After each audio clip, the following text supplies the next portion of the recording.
मनीष, अब क्या होगा? सुधा ने कराहते हुए पूछा। उसकी आंखों में भय साफ साफ देखा जा सकता था। उसे अपनी चोट से ज्यादा आने वाली परिस्थिति को लेकर घबराहट हो रही थी। कुछ नहीं होगा, मैं हूं न, तुम फिक्र मत करो, मनीष ने उसके गाल थपथपाते हुए कहा। मगर सुधा चाहकर भी मुस्कुरा नहीं सकी। मनीष ने उसे दवा खिलाकर आराम करने को कहा और खुद भी उसी बेड के एक किनारे लेटा सा हो गया। सुधा शायद दवा के असर से नींद के आगोश में चली गई, मगर मनीष के दिमाग में कई उलझनें एक साथ चहलकदमी कर रही थी। कितने खुश थे दोनों जब सुबह रेलवे स्टेशन पर मिले थे। उसकी ट्रेन सुबह 8 बजे ही स्टेशन पर लग चुकी थी। सुधा की ट्रेन आने में अभी 1 घंटा बाकी था। चाय की चुस्कियों के साथ साथ वो सुधा की चैट का भी घूंट घूंट कर स्वाद ले रहा था। जैसे ही सुधा की ट्रेन के प्लेटफॉर्म पर आने की घोषणा हुई, वो लपक कर उसके कोच की तरफ बढ़ा। सुधा ने उसे देखते ही जोर जोर से हाथ हिलाया। स्टेशन की भीड़ से बेपरवाह दोनों वहीं कसकर गले मिले और फिर अपना अपना बैग लेकर स्टेशन से बाहर निकल आए। प्लायोटेल होटल में कमरा लेकर दोनों ने चेक इन किया। अटेंडेंट के सामान रख कर जाते ही दोनों फिर एक दूसरे से लिपट गए। थोड़ी देर तक एक दूसरे को महसूस करने के बाद वे नहा धोकर नाश्ता करने बाहर निकले। हालांकि सुधा का मन नहीं था कहीं बाहर जाने का। वो तो मनीष के साथ पूरा दिन कमरे में ही बंद रहना चाहती थी, मगर मनीष ने ही मनुहार की थी बाहर जाकर उसे इंदौर की स्पेशल प्याज की कचौरी खिलाने की, जिसे वह टाल नहीं सकी थी। मनीष को अब अपने उस फैसले पर अफसोस हो रहा था। न वो बाहर जाने की जिद करता और न ये हादसा होता। होटल से निकलकर जैसे ही वे मुख्य सड़क पर आए, पीछे से आई एक अनियंत्रित कार ने सुधा को टक्कर मार दी। वो सड़क पर गिर पड़ी। कोशिश करने के बाद भी जब वो उठ नहीं सकी तो मनीष एम्बुलेंस की मदद से उसे सिटी हॉस्पिटल लेकर आया। एक्सरे जांच में सुधा के पांव की हड्डी टूटी हुई पाई गई। डॉक्टर ने दवाओं की हिदायत देने के साथ साथ 6 सप्ताह का प्लास्टर बांध दिया। थोड़ी देर में दर्द कम होते ही उसे हॉस्पिटल से डिस्चार्ज कर दिया गया। मोबाइल की आवाज से सुधा की नींद टूटी। उसके मोबाइल में रिमाइंडर मैसेज बजा। लिखा था, से हैप्पी एनिवर्सरी टू मनीष। सुधा दर्द में भी मुस्कुरा दी। उसने मनीष को विश करने के लिए ये रिमाइंडर अपने मोबाइल में डाला था। पिछले साल इसी दिन यानी 4 मार्च को दोपहर 12 बजे जैसे ही इस रिमाइंडर मैसेज ने उसे विश करना याद दिलाया था, उसने मनीष को किस करके अपने पुनर्मिलन की सालगिरह विश की थी और उसी वक्त इसमें आज की तारीख सेट कर दी थी। मगर आज वह चाहकर भी मनीष को गले लगाकर विश नहीं कर पाई, क्योंकि वो तो जख्मी हालत में बेड पर है। उसने एक नज़र मनीष पर डाली और रिमाइंडर में अगले साल की डेट सेट कर दी। मनीष अभी आंखें मूंदे लेटा था। पता नहीं सो रहा था या कुछ सोच रहा था। सुधा ने दर्द को सहन करते हुए एक बार फिर से अपनी आंखें बंद कर लीं। पता नहीं क्या क्या लिखा है विधि ने मेरे हिस्से में, सोचते हुए अब सुधा का दिमाग भी चेतन होकर यादों की बीती गलियों में घूमने लगा।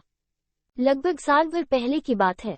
उसे अच्छी तरह याद है, 4 मार्च की वो शाम वो अपने कॉलेज की तरफ से 2 दिन का एक सेमिनार अटेंड करने इंदौर आई थी। शाम के समय टाइम पास करने के लिए जीटी पर घूमते घूमते अचानक उसे एक व्यक्ति मनीष जैसा दिखाई दिया। वो चौंक गई। मनीष यहाँ कैसे हो सकता है? सोचते सोचते वो उस व्यक्ति के पीछे हुई। एक शॉप पर आखिर वो उसके सामने आ ही गई। उस व्यक्ति की आंखों में भी पहचान की परछाई सी उभरी। दोनों सक पकाए और फिर मुस्कुरा दिए। हाँ, यह मनीष ही था, उसका कॉलेज का साथी, उसका खास दोस्त, जो न जाने उसे किस अपराध की सजा देकर अचानक उससे दूर चला गया था।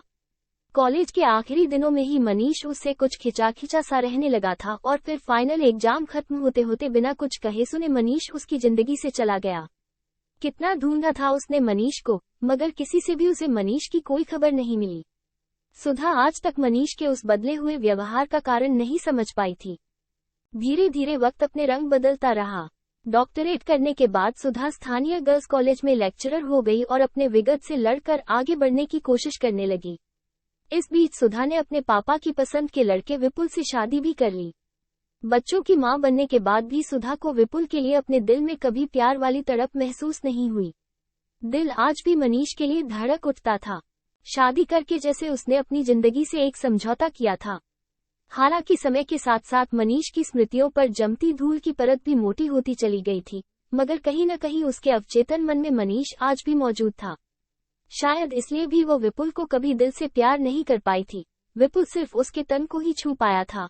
मन के दरवाजे पर न तो कभी विपुल ने दस्तक दी और न ही कभी सुधा ने उसके लिए खोलने की कोशिश की। जीटी में मनीष को अचानक क्यों अपने सामने पाकर सुधा को यकीन ही नहीं हुआ। मनीष का भी लगभग यही हाल था। कैसी हो सुधा? आखिर मनीष ने ही चुप्पी तोड़ी। तुम कौन होते हो ये पूछने वाले? सुधा मन ही मन गुस्साई, फिर बोली, अच्छी हूँ। आप सुनाए, अकेले हैं या आपकी मैडम भी साथ है? वो प्रत्यक्ष में बोली, अभी तो अकेला ही हूँ। मनीष ने अपने चिरपरिचित अंदाज में मुस्कुराते हुए कहा और सुधा को कॉफी पीने का ऑफर दिया। उसकी मुस्कान देखकर सुधा का दिल जैसे उछलकर बाहर आ गया। कमबख्त, यह मुस्कान आज भी वैसी ही कातिल है, दिल ने कहा। लेकिन दिमाग ने सहज होकर मनीष का प्रस्ताव स्वीकार कर लिया। पूरी शाम दोनों ने साथ बिताई। थोड़ी देर तो दोनों में औपचारिक बातें हुई, फिर एक एक करके संकोच की दीवारें टूटने लगी और देर रात तक गिले शिकवे होते रहे।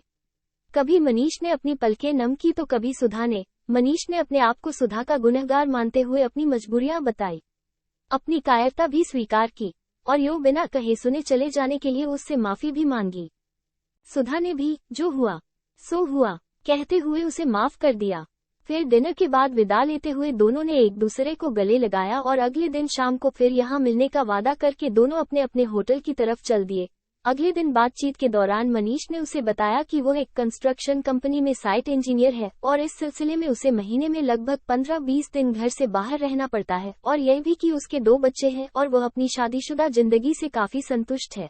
तुम अपनी लाइफ से संतुष्ट हो या खुश भी हो? एकाएक सुधा ने उसकी आंखों में झांका। दोनों में क्या फर्क है? मनीष ने पूछा। वक्त आने पर बताऊंगी, सुधा ने टाल दिया। सुधा की ट्रेन रात 11 बजे की थी और मनीष तब तक उसके साथ ही था।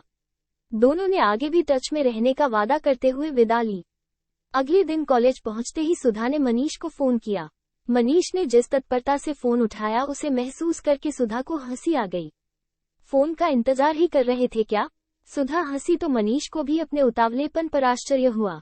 बातें करते करते कब 1 घंटा बीत गया, दोनों को पता ही नहीं चला।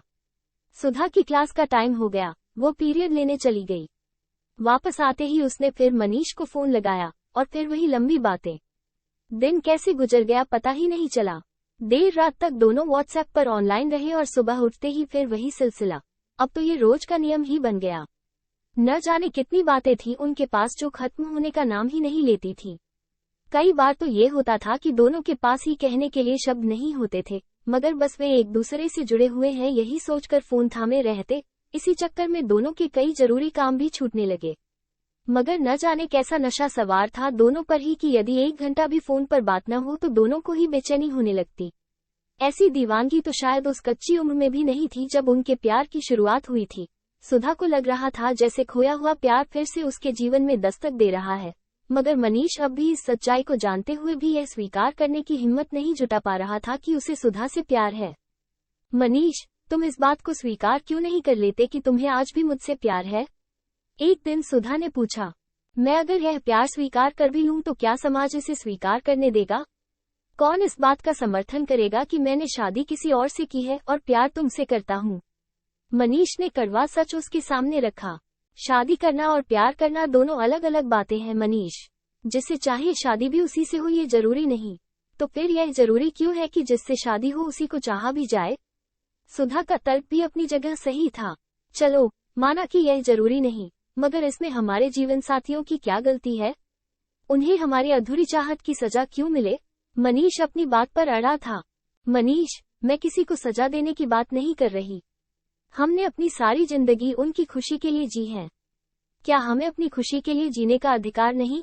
वैसे भी अब हम उम्र की मध्यवय में आ चुके हैं। जीने लायक जिंदगी बची ही कितनी है हमारे पास। मैं कुछ लम्हे अपने लिए जीना चाहती हूँ। मैं तुम्हारे साथ जीना चाहती हूँ। मैं महसूस करना चाहती हूँ कि खुशी क्या होती है। कहते कहते सुधा का स्वर भीग गया। क्यों? क्या तुम अपनी लाइफ से अब तक खुश नहीं थी? क्या कमी है तुम्हें? सब कुछ तो है तुम्हारे पास। मनीष ने उसे टटोला। खुश दिखना और खुश होना, दोनों में बहुत फर्क होता है मनीष। तुम नहीं समझोगे। सुधा ने जब कहा तो उसकी आवाज की तरलता मनीष ने भी महसूस की, शायद वह भी उसमें भीग गया था। मगर सच का सामना करने की हिम्मत फिर भी नहीं जुटा पाया। लगभग 10 महीने दोनों इसी तरह सोशल मीडिया पर जुड़े रहे। रोज घंटों बात करके भी उनकी बातें खत्म होने का नाम ही नहीं लेती थी। सुधा की तड़प इतनी ज्यादा बढ़ चुकी थी कि अब वो मनीष से प्रत्यक्ष मिलने के लिए बेचैन होने लगी। लेकिन मनीष का व्यवहार अभी भी उसके लिए एक पहेली बना हुआ था। कभी तो उसे लगता था जैसे मनीष सिर्फ उसी का है और कभी वो एकदम बेगानों सा लगने लगता। मनीष के अपने आप से तर्क अब तक भी जारी थे। वो 2 कदम आगे बढ़ता और अगले ही पल 4 कदम पीछे हट जाता। वो सुधा का साथ तो चाहता था, मगर समाज में दोनों की ही प्रतिष्ठा को भी दांव पर नहीं लगाना चाहता था। उसे डर था कि कहीं ऐसा न हो वो एक बार मिलने के बाद सुधा से दूर ही न रह पाए। फिर क्या करेगा वह? मगर सुधा अब मन ही मन एक ठोस निर्णय ले चुकी थी। 4 मार्च आने वाला था। सुधा ने मनीष को याद दिलाया कि पिछले साल इसी दिन वे दोनों इंदौर में मिले थे। उसने आखिर मनीष को ये दिन एक साथ बिताने के लिए मना ही लिया और बहुत सोच विचार करके दोनों ने फिर से उसी दिन उसी जगह मिलना तय किया। मनीष दिल्ली से टूर पर और सुधा भोपाल से कॉलेज के काम का बहाना बनाकर सुबह ही इंदौर आ गई। होटल में पति पत्नी की तरह रुके, पूरा दिन साथ बिताया, जी भर के प्यार किया और दोपहर ठीक 12 बजे सुधा ने मनीष को हैप्पी एनिवर्सरी विश किया। उसी समय सुधा ने अपने मोबाइल में अगले साल के लिए ये रिमाइंडर डाल लिया। मनीष, खुशी क्या होती है यह आज तुमने मुझे महसूस करवाया। थैंक्स। अब अगर मैं मर भी जाऊं तो कोई गम नहीं। रात को जब विदा लेने लगे तो सुधा ने मनीष को एक बार फिर चूमते हुए कहा, मरे तुम्हारे दुश्मन, अभी तो हमारी जिंदगी से फिर से मुलाकात हुई है। सच सुधा, मैं तो मशीन ही बन चुका था। मेरे दिल को फिर से धड़काने के लिए शुक्रिया, और हाँ, खुशी और संतुष्टि में फर्क महसूस करवाने के लिए भी। मनीष ने उसके चेहरे पर से बाल हटाते हुए कहा और फिर से उसकी कमर में हाथ डालकर उसे अपनी ओर खींच लिया। अब आशिकी छोड़ो, मेरी ट्रेन का टाइम हो रहा है। सुधा ने मुस्कुराते हुए मनीष को अपने आप से अलग किया। उसी शाम दोनों ने वादा किया कि हर साल 4 मार्च को वे दोनों इसी तरह इसी जगह मिला करेंगे। उसी वादे के तहत आज भी दोनों यहाँ इंदौर आए थे और यह हादसा हो गया। सुधा, डॉक्टर ने तुम्हारे डिस्चार्ज पेपर बना दिए, मैं टैक्सी लेकर आता हूँ। मनीष ने धीरे से उसे जगाते हुए कहा। कैसे वापस जाएगी अब वो भोपाल? कैसे विपुल का सामना कर पाएगी? सुधा फिर से भयभीत हो गई। मगर जाना तो पड़ेगा ही, जो होगा देखा जाएगा। सोचते हुए सुधा ने अपनी सारी हिम्मत को एक साथ समेटने की कोशिश की और भोपाल जाने के लिए अपने आप को मानसिक रूप से तैयार करने लगी। सुधा ने विपुल को फोन करके अपने एक्सीडेंट के बारे में बता दिया। ज्यादा चोट तो नहीं आई? विपुल ने सिर्फ इतना ही पूछा। नहीं, सरकारी हॉस्पिटल में ही दिखाया था ना, ये प्राइवेट वाले तो बस लूटने के मौके ही ढूंढते हैं। सुनकर सुधा को कोई आश्चर्य नहीं हुआ। उसे विपुल से इसी तरह की उम्मीद थी। सुधा ने बहुत कहा कि वह अकेली ही भोपाल चली जाएगी, मगर मनीष ने उसकी एक न सुनी और टैक्सी में उसके साथ भोपाल चल पड़ा। सुधा को मनीष का सहारा लेकर उतरते देख विपुल का माथा ठनका। ये मेरे पुराने दोस्त हैं, इंदौर में अचानक मिल गए, सुधा ने परिचय करवाते हुए कहा। विपुल ने मनीष में ज्यादा दिलचस्पी नहीं दिखाई, बोला, टैक्सी से आने की क्या जरूरत थी? ट्रेन से भी आ सकती थी। टैक्सी वाले को किराया चुकाना विपुल को अच्छा नहीं लग रहा था। आप रहने दीजिए, किराया मैं दे दूंगा, वापस भी जाना है न। मनीष ने उसे इस स्थिति से उबार लिया। सुधा को भोपाल छोड़कर उसी टैक्सी से मनीष लौट गया। सुधा 6 सप्ताह की बेड रेस्ट पर थी। दिन भर बिस्तर पर पड़े पड़े उसे मनीष से बातें करने के अलावा और कोई काम ही नहीं सूझता था। कभी जब मनीष अपने प्रोजेक्ट में बिजी होता तो उससे बात नहीं कर पाता था। ये बात सुधा को अखर जाती थी। वो फोन या व्हाट्सएप पर मैसेज करके अपनी नाराजगी जताती थी। फिर मनीष उसे मनुहार करके मनाता था। सुधा को उसका यो मनाना बहुत सुहाता था। वो मन ही मन प्रार्थना करती कि उनके रिश्ते को किसी की नजर न लग जाए। ऐसे ही एक दिन वो अपने बेड पर लेटी लेटी मनीष से बातें कर रही थी। उसने अपनी आंखें बंद कर रखी थी। उसे पता ही नहीं चला कि विपुल कब से वहां खड़ा उसकी बातें सुन रहा है। बाय, लव यू कहते हुए फोन रखने के साथ ही जब विपुल पर उसकी नजर पड़ी तो वो सक पका गई। विपुल की आंखों का गुस्सा उसे अंदर तक हिला गया। उसे लगा मानो आज उसकी जिंदगी से खुशियों की विदाई हो गई। किससे कहा जा रहा था ये सब? जो उस दिन मुझे इंदौर से छोड़ने आया था, यानी मनीष। सुधा अब विपुल के सवालों के जवाब देने के लिए मानसिक रूप से तैयार हो चुकी थी। तो तुम इसलिए बार बार इंदौर जाया करती थी? विपुल अपने काबू में नहीं था। सुधा ने कोई जवाब नहीं दिया। अपनी नहीं तो कम से कम मेरी इज्जत का ही ख्याल कर लेती। समाज में बात खुलेगी तो क्या होगा, कभी सोचा है तुमने? विपुल ने उसके चरित्र को निशाना बनाते हुए चोट की। तुम्हारी इज्जत का ख्याल था, इसलिए तो बाहर मिली उससे, वरना यहाँ इस शहर में भी मिल सकती थी। और समाज, किस समाज की बात करते हो तुम? किसे इतनी फुर्सत है कि इतनी आपाधापी में मेरे बारे में कोई सोचे? मैं कितना सोचती हूँ किसी और के बारे में, और यदि कोई सोचता भी है तो 2 दिन सोचकर भूल जाएगा। वैसे भी लोगों की याददाश्त बहुत कमजोर होती है, सुधा ने बहुत ही संवत स्वर में कहा। बच्चे क्या सोचेंगे तुम्हारे बारे में, उनका तो कुछ ख्याल करो। विपुल ने इस बार इमोशनल वार किया।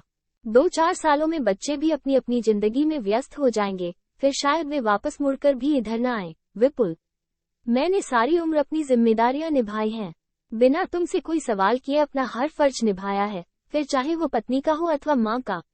अब मैं कुछ समय अपने लिए जीना चाहती हूँ, क्या मुझे इतना भी अधिकार नहीं? सुधा की आवाज लगभग भर्रा गई थी। तुम पत्नी हो मेरी, मैं कैसे तुम्हें किसी और की बाहों में देख सकता हूँ? विपुल ने उसे झकझोरते हुए कहा। हाँ, पत्नी हूँ तुम्हारी, मेरे शरीर पर तुम्हारा अधिकार है, मगर कभी सोचा है तुमने कि मेरा मन आज तक तुम्हारा क्यों नहीं हुआ? तुम्हारे प्यार के छींटों से मेरे मन का आंगन क्यों नहीं भीगा? तुम चाहो तो अपने अधिकार का प्रयोग करके मेरे शरीर को बंदी बना सकते हो। एक जिंदा लाश पर अपने स्वामित्व का हक जताकर अपने अहम को संतुष्ट कर सकते हो, मगर मेरे मन को तुम सीमाओं में नहीं बांध सकते, मनीष के बारे में सोचने से नहीं रोक सकते। सुधा ने शून्य में ताकते हुए कहा। अच्छा, क्या वो मनीष भी तुम्हारे लिए इतना ही दीवाना है? क्या वो भी तुम्हारे लिए अपना सब कुछ छोड़ने को तैयार है? विपुल ने व्यंग्य से कहा। दीवानगी का कोई पैमाना नहीं होता, वो मेरे लिए किस हद तक जा सकता है यह मैं नहीं जानती, मगर मैं उसके लिए किसी भी हद तक जा सकती हूँ। सुधा ने दृढ़ता से कहा। अगर तुमने इस व्यक्ति से अपना रिश्ता खत्म नहीं किया तो मैं उसके घर जाकर उसकी सारी हकीकत बता दूंगा। कहते हुए विपुल ने गुस्से में आकर सुधा के हाथ से मोबाइल छीनकर उसे जमीन पर पटक दिया। मोबाइल बिखर कर सुधा के दिल की तरह टुकड़े टुकड़े हो गया। विपुल की आखिरी धमकी ने सुधा को सचमुच ही डरा दिया था। वो नहीं चाहती थी कि उसके कारण मनीष की जिंदगी में कोई तूफान आए, वो अपनी खुशियों की इतनी बड़ी कीमत नहीं चुका सकती थी। उसने मोबाइल के सारे पार्ट्स फिर से जोड़े और देखा तो पाया कि वो अभी भी चालू स्थिति में है। शायद मेरे हिस्से नियति ने खुशी लिखी ही नहीं, मगर मैं तुम्हारी खुशियां नहीं निगलने दूंगी। तुमने जो खूबसूरत यादें मुझे दी हैं उनके लिए तुम्हारा शुक्रिया। एक आखिरी मैसेज उसने मनीष को लिखा और मोबाइल से सिम निकालकर टुकड़े टुकड़े कर दी। उधर मनीष को कुछ भी समझ नहीं आया कि यह अचानक क्या हो गया। उसने सुधा को फोन लगाया, मगर फोन स्विच ऑफ था। फिर उसने व्हाट्सएप पर मैसेज छोड़ा, मगर वह भी अनसीन ही रह गया। अगले कई दिन मनीष उसे फोन ट्राई करता रहा, मगर हर बार स्विच ऑफ का मैसेज पाकर निराश हो उठता। उसने सुधा को फेसबुक पर भी कांटेक्ट करने की कोशिश की, लेकिन शायद सुधा ने फेसबुक का अपना अकाउंट ही डिलीट कर दिया था। उसकी किसी भी मेल का जवाब भी सुधा की तरफ से नहीं आया। एक बार तो मनीष ने भोपाल जाकर उससे मिलने का मन भी बनाया, मगर फिर यह सोचकर कि कहीं उसकी वजह से स्थिति ज्यादा खराब न हो जाए, उसने सब कुछ वक्त पर छोड़कर अपने दिल पर पत्थर रख लिया और सुधा को तलाश करना बंद कर दिया। इस घटना के बाद सुधा ने अब मोबाइल रखना ही बंद कर दिया। विपुल के बहुत जिद करने पर भी उसने नई सिम नहीं ली। बस कॉलेज से घर और घर से कॉलेज तक ही उसने खुद को सीमित कर लिया। कॉलेज से भी जब मन उचटने लगा तो उसने छुट्टियां लेनी शुरू कर दी, मगर छुट्टियों की भी एक सीमा होती है। साल भर होने को आया। अब सुधा अक्सर ही विदाउट पे रहने लगी। धीरे धीरे वो गहरे अवसाद में चली गई। विपुल ने बहुत इलाज करवाया, मगर कोई फायदा नहीं हुआ। अब विपुल भी चिड़चिड़ा सा होने लगा था। एक तो सुधा की बीमारी, ऊपर से उसकी सैलरी भी नहीं आ रही थी। विपुल को अपने खर्चों में कटौती करनी पड़ रही थी, जिसे वो सहन नहीं कर पा रहा था। पति पत्नी जैसा भी कोई रिश्ता अब उनके बीच नहीं रहा था। यहाँ तक कि आजकल तो खाना भी अक्सर या तो विपुल को खुद बनाना पड़ता था या फिर बाहर से आता। मरीज ने शायद खुद को खत्म करने की ठान ली है। जब तक ये खुद जीना नहीं चाहेंगी, कोई भी दवा या इलाज का तरीका इन पर कारगर नहीं हो सकता। सारे उपाय करने के बाद अंत में डॉक्टर ने भी हाथ खड़े कर दिए। देखो, अब बहुत हो चुका, मैं अब तुम्हारे नाटक और नहीं सहन कर सकता। आज तुम्हारी प्रिंसिपल का फोन आया था, कह रहे थे कि तुम्हारे कॉलेज की तरफ से इंदौर में 5 दिन का एक ट्रेनिंग कैंप लग रहा है। अगर तुमने उसमें भाग नहीं लिया तो तुम्हारा इंक्रीमेंट रुक सकता है। हो सकता है कि यह नौकरी ही हाथ से चली जाए। मेरी समझ में नहीं आता कि तुम क्यों इस छिबली नौकरी को लात मारने पर तुली हो। मैंने तुम्हारी प्रिंसिपल से कहकर कैंप के लिए तुम्हारा नाम जुड़वा दिया है। 2 दिन बाद तुम्हें इंदौर जाना है। एक शाम विपुल ने सुधा से तल्खी से कहा। सुधा ने कोई प्रतिक्रिया नहीं दी। सुधा के न चाहते हुए भी विपुल ने उसे ट्रेनिंग कैंप में भेज दिया। ये लो अपना मोबाइल, इसमें नई सिम डाल दी है। अपनी प्रिंसिपल को फोन करके कैंप ज्वाइन करने की सूचना दे देना ताकि उसे तसल्ली हो जाए। ट्रेन में बैठाते समय विपुल ने कहा। सुधा ने एक नज़र अपने पुराने टूटे मोबाइल पर डाली और फिर उसे बस में धकेलते हुए ट्रेन की तरफ बढ़ गई। सुबह जैसे ही सुधा की ट्रेन इंदौर स्टेशन पर पहुंची, वो यंत्रचलित सी नीचे उतरी और धीरे धीरे उस बेंच की तरफ बढ़ चली जहां मनीष उसे बैठा मिला करता था। अचानक ही कुछ याद करके सुधा के आंसुओं का बांध टूट गया। वो उस बेंच पर बैठकर फफक पड़ी, फिर अपने आप को संभालते हुए उसी होटल की तरफ चल दी जहां वो मनीष के साथ रुका करती थी। उसे दोपहर बाद 3 बजे कैंप में रिपोर्ट करनी थी। संयोग से सुधा आज भी उसी कमरे में ठहरी थी जहां उसने पिछली दोनों बार मनीष के साथ यादगार लम्हे बिताए थे। वो कटे वृक्ष की तरह बिस्तर पर गिर पड़ी। उसने रूम का दरवाजा तक बंद नहीं किया था। तभी अचानक उसके पास में रखे मोबाइल में रिमाइंडर मैसेज बज उठा, से हैप्पी एनिवर्सरी टू मनीष। देखकर सुधा एक बार फिर सिसक उठी। उफ, आज 4 मार्च है। अचानक 2 मजबूत हाथ पीछे से आकर उसके गले के इर्द गिर्द लिपट गए। सुधा ने अपना भीगा चेहरा ऊपर उठाया तो सामने मनीष को देखकर उसे यकीन ही नहीं हुआ। वो उससे कसकर लिपट गई। मनीष ने उसके गालों को चूमते हुए कहा, हैप्पी एनिवर्सरी। सुधा का सारा अवसाद आंखों के रास्ते बहता हुआ मनीष की शर्ट को भिगोने लगा। वो सब कुछ भूलकर उसके चौड़े सीने में सिमट गई।